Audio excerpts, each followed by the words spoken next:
Hello friends, welcome to all of you on my YouTube channel Mac Warriors, and my name is Sandeep Sharma. I have discussed about unsteady flow in previous lectures and 3 numerical descriptive type numericals of engineering service examinations. It will be very beneficial for you if you are preparing for competitive exams. But today we are going to discuss about second law of thermodynamics. But before understanding the second law of thermodynamics, we have to understand what is the basic difference between first law of thermodynamics and second law of thermodynamics, and what is the need of second law of thermodynamics here.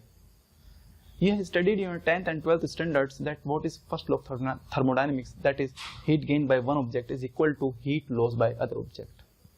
It will not tell you about the information about direction, that in which direction the particular process is going on. आपको वो किसी भी direction के बारे में नहीं बताता कि वो प्रोसेस किस डायरेक्शन में हो रहा है, उसकी फिजिबिलिटी क्या है, वो ये नहीं बताता है.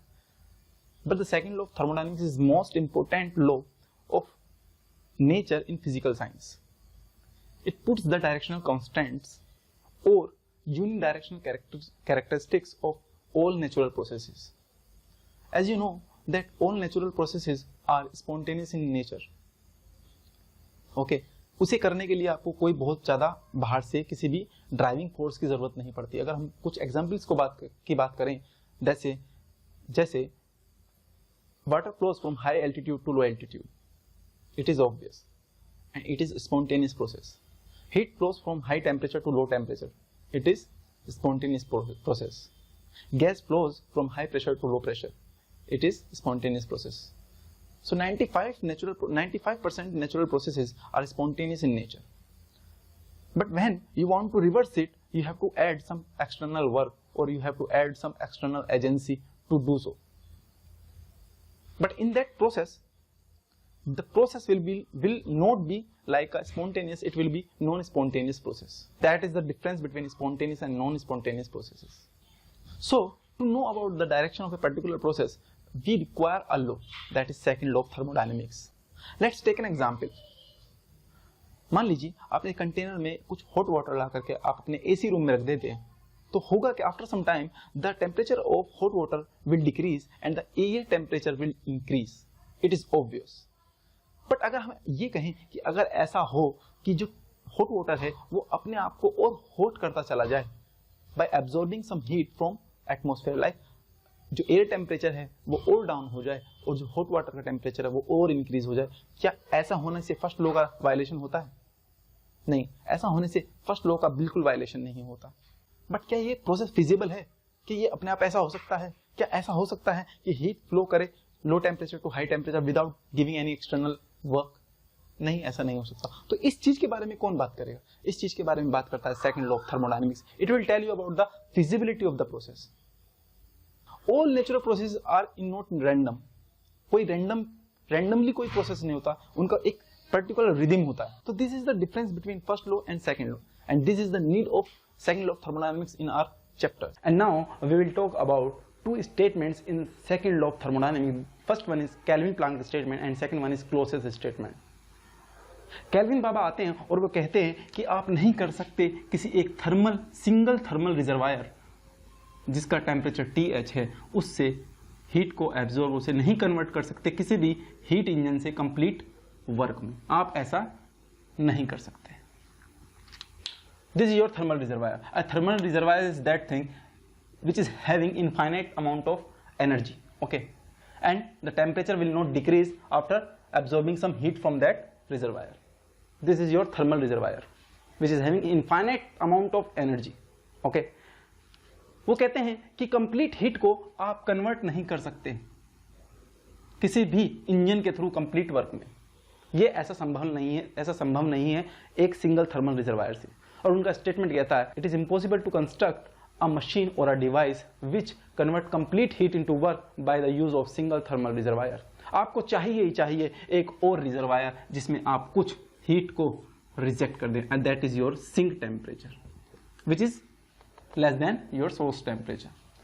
कुछ लेस होना चाहिए, चाहे इनके बीच में डिफरेंस 1 डिग्री का ही क्यों ना हो, लेकिन इन दोनों टेम्परेचर में कुछ डिफरेंस होना चाहिए. It will be lower than that one. तभी आपका कुछ हीट सिंक में रिजेक्ट होगा and your work output will be what? Q1 is equal Q1 minus QR. That is your W.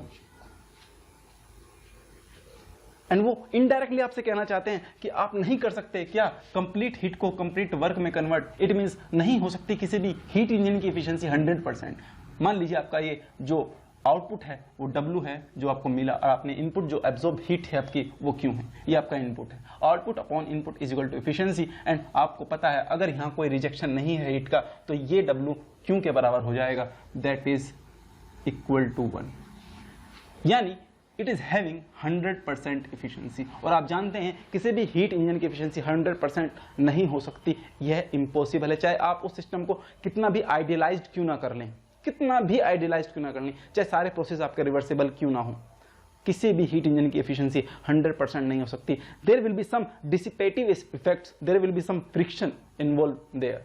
तो ये 100% एफिशिएंसी इसकी नहीं हो सकती, यानी आपको कोई चाहिए थर्मल रिजर्वायर जिसका टेम्परेचर सोर्स टेम्परेचर से कम हो और उसमें कुछ ना कुछ अमाउंट तो हीट रिजेक्ट करना ही आपको पड़ेगा।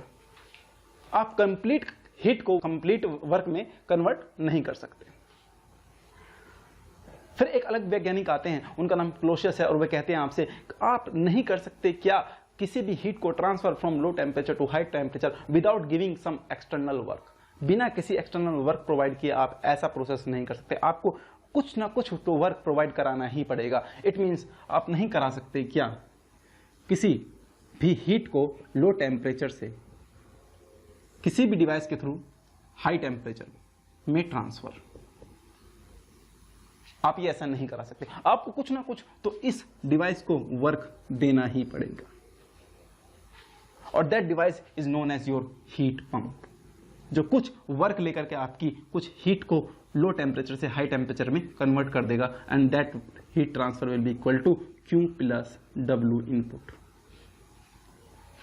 और आप यहां पे एक चीज और देख रहे होंगे कि आपने कंप्लीट वर्क को कंप्लीट हीट में कन्वर्ट कर दिया। It means the value of Q1 is equal to Q plus work input.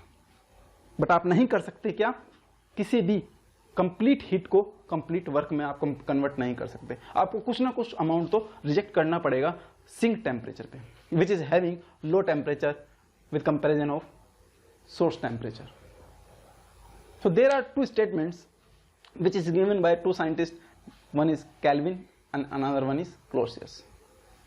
तो क्या फर्क पड़ता है अगर आपने कुछ वर्क दे दिया और ये प्रोसेस हो गया कि कम टेम्परेचर से कोई हीट हाई टेम्परेचर पे फ्लो कर गई, क्या फर्क पड़ता है? तो मैं कहूंगा आपसे कोई फर्क नहीं पड़ता मेरे भाई।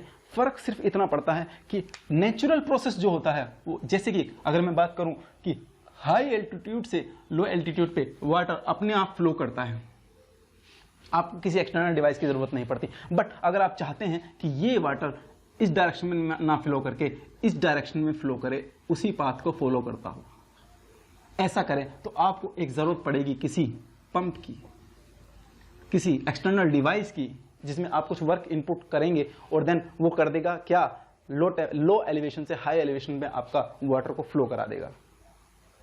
तो आपको कुछ वर्क की जरूरत पड़ी।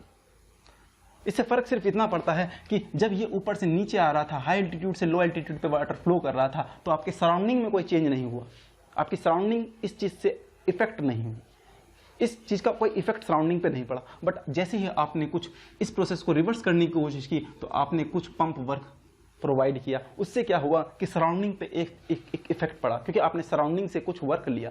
जैसे कि आप जानते हैं कि यूनिवर्स होता है, आपका यूनिवर्स इज इक्वल टू आपका सिस्टम प्लस सराउंडिंग।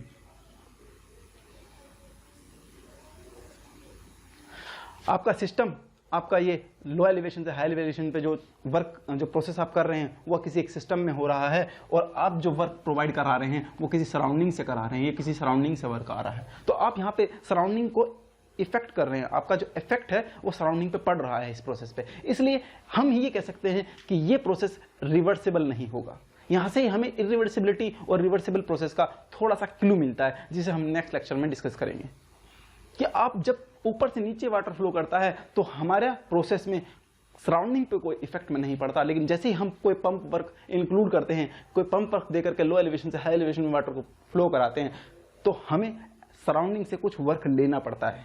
और ये भी याद रखिएगा, you are also the part of your surrounding, आप भी एक सराउंडिंग का पार्ट हैं। आप कोई अपनी जेब में से ला करके वर्क नहीं दे रहे हैं, आप सराउंडिंग से ही वर्क ले रहे हैं और प्रोवाइड करा करके करा दे रहे हैं नीचे से ऊपर की ओर वाटर को फ्लो।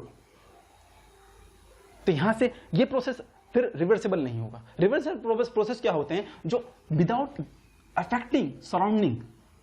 अफेक्टिंग सराउंडिंग जो प्रोसेस रिवर्सिबल हो, जो प्रोसेस उसी पाथ को फॉलो करता हुआ अपनी इनिशियल स्टेट में आ जाए, वही रिवर्सिबल प्रोसेस होता है। अगर किसी सराउंडिंग को अफेक्ट कर रहा है तो वो इरिवर्सिबल प्रोसेस होगा। सो हियर आज हमने डिस्कस किया कि what is second law of thermodynamics और what is the need of second law of thermodynamics, और हमने दो स्टेटमेंट्स बात की, that is Kelvin Planck statements and another one is Clausius statements. और यहां से हमने थोड़ा क्लू लिया रिवर्सिबिलिटी और रिवर्सिबिलिटी के बारे में, जिसके बारे में हम नेक्स्ट लेक्चर में डिस्कस करेंगे। So thank you so much. मिलते हैं नेक्स्ट लेक्चर में हम रिवर्सिबिलिटी और रिवर्सिबिलिटी के साथ and the comparison of heat engine of reversible and irreversible engine.